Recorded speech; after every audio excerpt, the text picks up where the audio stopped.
우리는 드디어 이제 요한계시록 22장을 보고 있습니다. 이제 마지막 장을 보고 있는데 22장에서도 거룩한 성 예루살렘의 모습이 계속 보여지고 있습니다. 이 거룩한 성 예루살렘은 바로 우리들, 이 땅의 교회라고 말씀을 드렸습니다. 우리가 나중에 우리의 모습이 어떻게 될까라고 궁금해하는데 사도 요한이 환상 가운데 그 모습을 우리에게 설명해 주고 있는 것입니다. 거룩한 성 예루살렘의 모습을 보니까 이 예루살렘은 남편을 위하여 아름답게 단장한 신부와 같은 모습이었습니다. 그 모습은 말할 수 없는 하나님의 영광을 가지고 있었습니다. 그 이유는 거룩한 성 예루살렘의 성전이 바로 하나님과 어린 양이셨기 때문입니다. 우리 안에 예수님이 계신다, 우리가 하나님의 성전이다 라는 말씀이 요한계시록 말씀에 그대로 보여지고 있습니다. 그리고 오늘 말씀을 보면 사도 요한이 이 거룩한 성 예루살렘에서 생명수의 물이 흘러가는 것을 오늘은 보게 됩니다. 우리 1절과 2절을 한번 읽어보겠습니다. 또 그가 수정같이 맑은 생명수의 강을 내게 보이니 하나님과 및 어린 양의 보좌로부터 나와서 길 가운데로 흐르더라. 강 좌우에 생명나무가 있어 12가지 열매를 맺되 달마다 그 열매를 맺고 그 나무 잎사귀들은 만국을 치료하기 위하여 있더라. 하나님과 어린 양의 보좌로부터 수정과 같은 생명수의 강이 흘러나옵니다. 그리고 그 강 좌우에는 생명나무가 있습니다. 그리고 열매를 맺고 그 나무 잎사귀가 만국을 치료하는 치료제가 된다라고 말씀을 합니다. 우리가 이 모습을 창세기에서 똑같이 보았습니다. 하나님께서 창조하셨던 처음 에덴 동산의 모습이 오늘 새하늘과 새 땅에 있는 모습과 똑같이 나옵니다. 창세기 2장 10절 14절 말씀에 제가 한번 읽어드릴게요. 강이 에덴에서 흘러나와 동산을 적시고 거기서부터 내 근원이 되었으니 비송강, 기온강, 히데겔강, 유브라데 강에 그 근원이 되어 흘러나왔다라고 말씀합니다. 에덴 동산에서 네 강이 흘러나오는데 이 비손, 기온, 히데겔, 유브라데의 이름의 뜻을 합해 보면 온 세상으로 크고 빠르고 풍성한 생명이 터져나간다, 그런 뜻이에요. 이 이름들이 합해지면 그런 뜻입니다.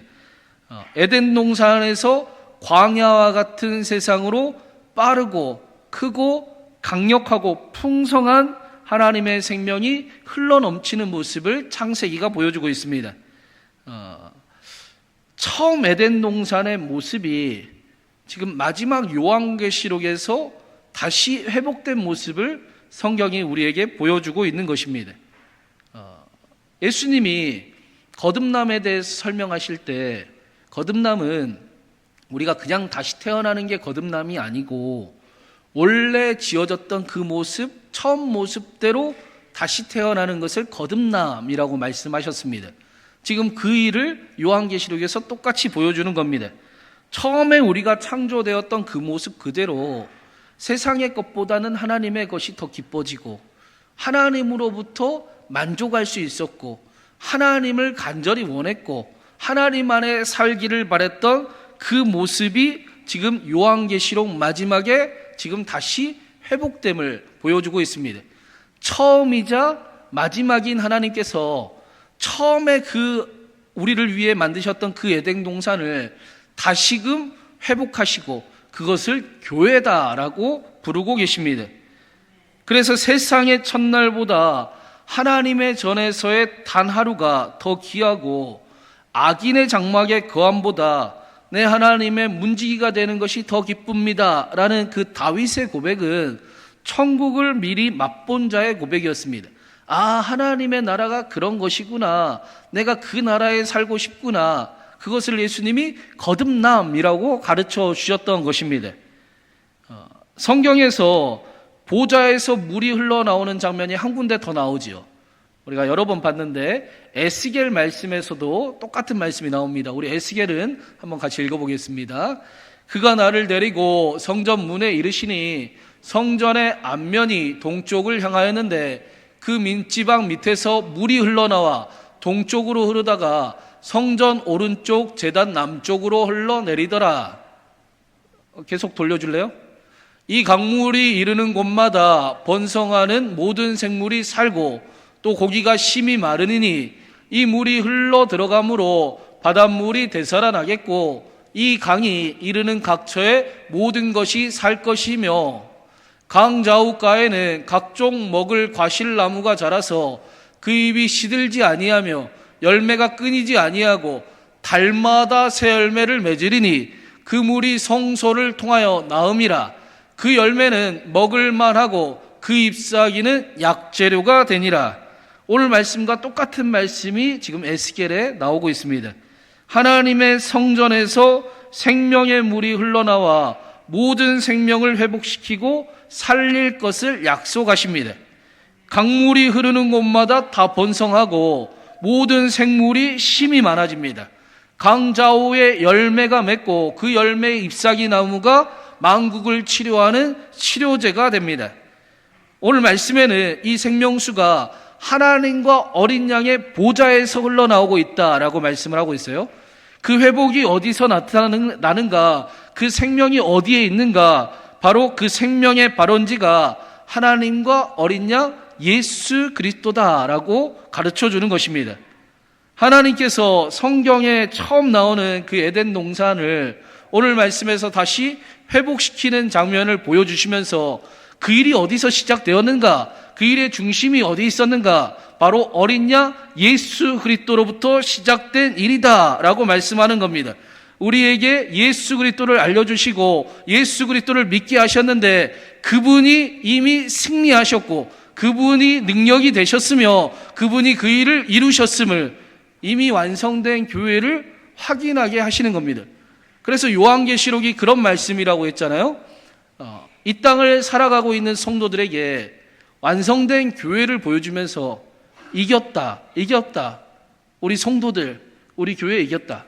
그러니 이긴 자의 삶을 살아라. 힘을 내어도 된다. 너무 주눅 들지 말고 너무 염려하지 말고 하나님과 함께 이긴 자처럼 살아도 된다라고 계시록이 말씀하셨습니다.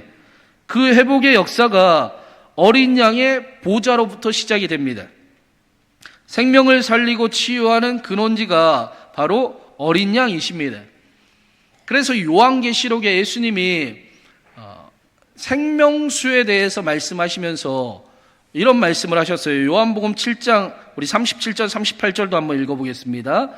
예수께서 서서 외쳐 이르시되 누구든지 목마르거든 내게로 와서 마시라.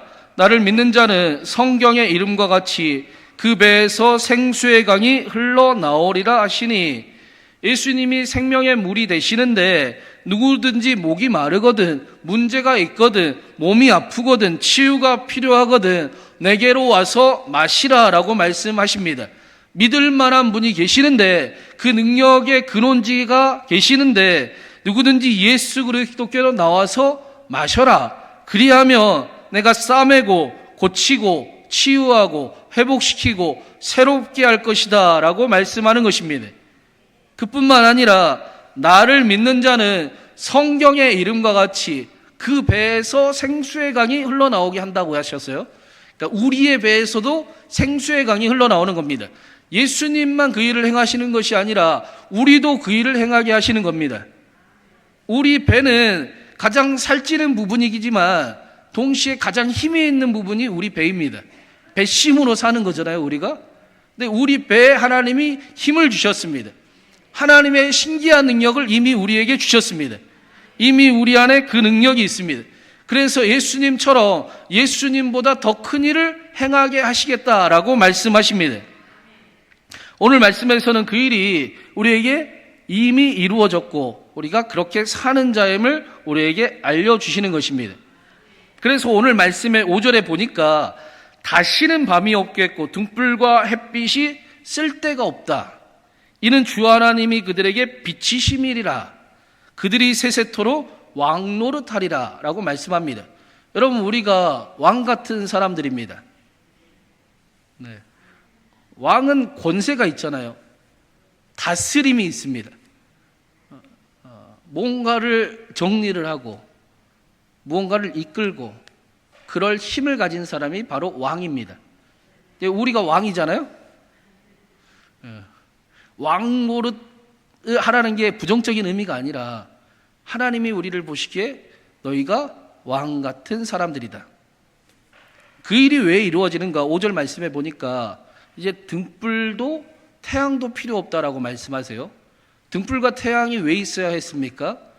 첫째 날에 하나님이 빛을 창조를 하셨잖아요.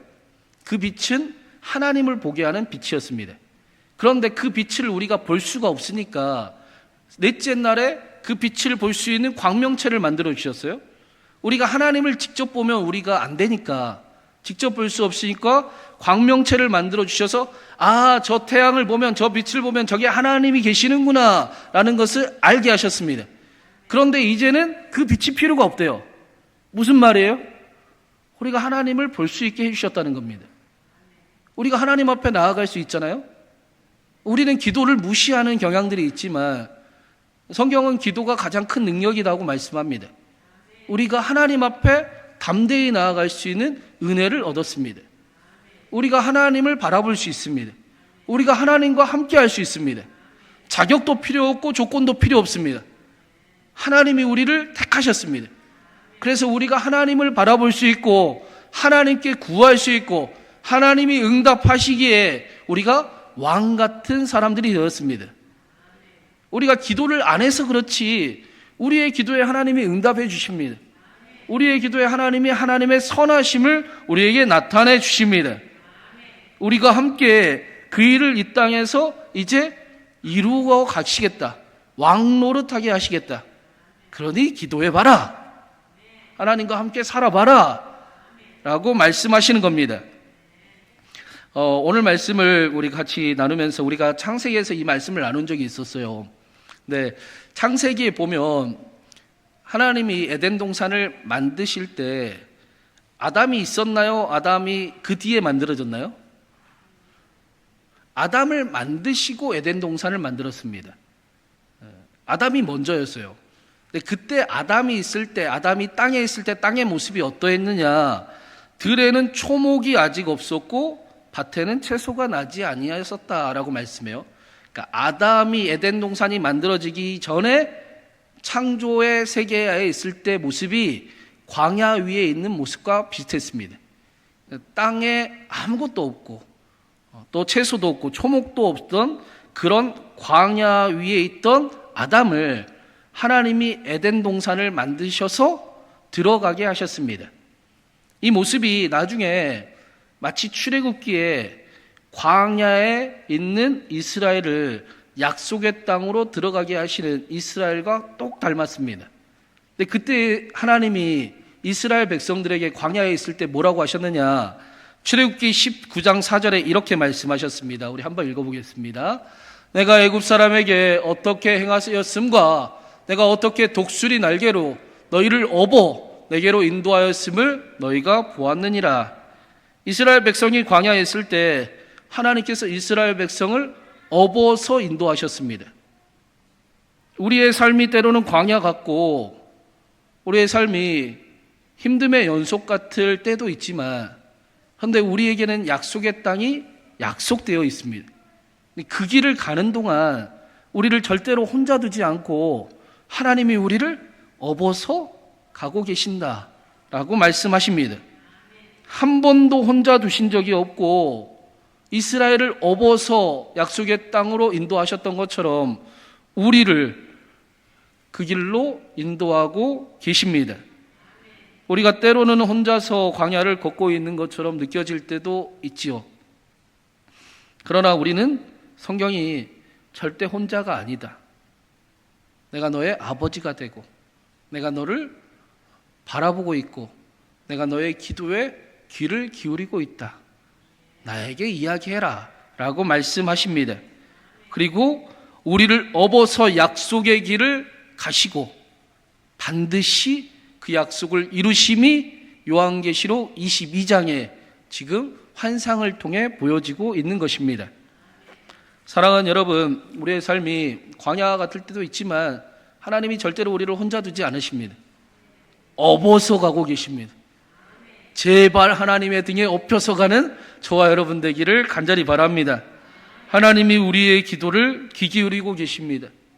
하나님 앞에 우리의 고백과 우리의 기도를 아뢰고 왕처럼 살아가는 저와 여러분 되기를 바랍니다. 하나님이 왕으로 세우셨습니다. 하나님이 왕 노릇하게 만드셨습니다. 우리의 삶의 자리를 왕 같은 제사장처럼 가정을 새롭게 하고 또 교회를 세우고 삶의 자리에 하나님의 왕 노릇하는 저와 여러분 되기를 간절히 바랍니다. 그래서 예수님의 말씀처럼 우리에게서도 생명의 강이 흘러넘치고 우리를 통해 많은 이들이 회복의 역사가 나타나고 아름다움과 행복함과 사랑함과 복됨을 우리의 자녀들도 교회의 성도들도 우리가 사랑하는 이들도 가득 맛볼 수 있게 되기를 주님의 이름으로 축원합니다.